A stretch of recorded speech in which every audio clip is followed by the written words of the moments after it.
ये खराब है बराबर है उसके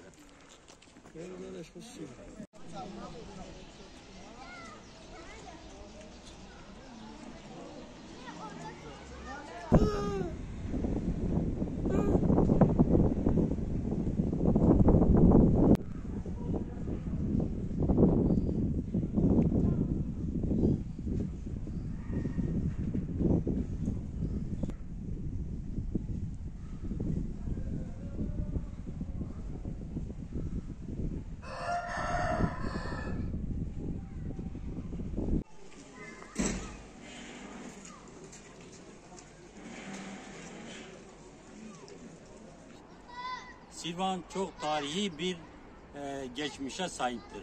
Bazı tarihçilere göre 2000-3000 yıllık bir geçmişi vardır. Başka bir tarihçiye göre diyor, Cercüs peygamber tarafından bu kalelerin ve Silvan'ın inşa edildiği söyleniyor. Kimi tarihçilere göre 7 sefer Silvan'ın yıkılıp 7 sefer inşa edildiği söyleniyor. Belki Türkiye illeri ve ilçeleri arasında böyle bir tarihe sahip nadir il ve ilçeler vardır.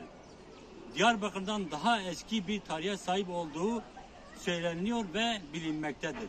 Buna rağmen şimdiye kadar gelen kaymakamlara ve yetkililere söylediğimiz halde şimdi de seslenip söylüyoruz. Silvan'ın çok geçmişi vardır, tarihi vardır. Silvan'ın dörtgen şekilde bir kalesi olduğu bilinmektedir. 2200 metreye yakın bir kale ile çevrili olduğu söyleniyor.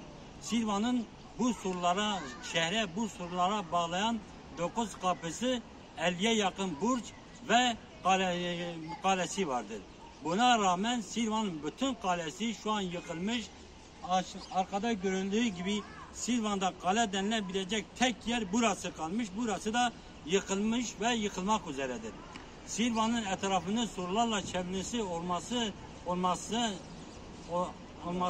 hesabıyla şu an Silvan'a gelen Silvan Kalesi veya Silvan tarihi hakkında herhangi bir kalıntı bulunmamaktadır. Biz yetkililere Sayın Çevre ve Şehircilik Bakanlığı'na sesleniyoruz. Türkiye'nin herhangi bir yerinde tarihi bir yer olduğu zaman hemen el atılıp yapılıyor, imar ediliyor.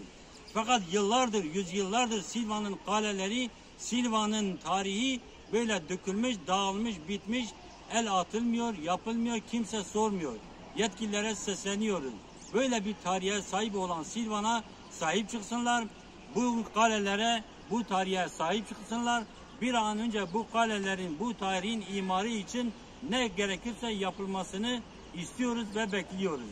Silvan halkı yetkililerden böyle bir çalışma ve girişimin yapılmasını bir an önce bekliyorlar.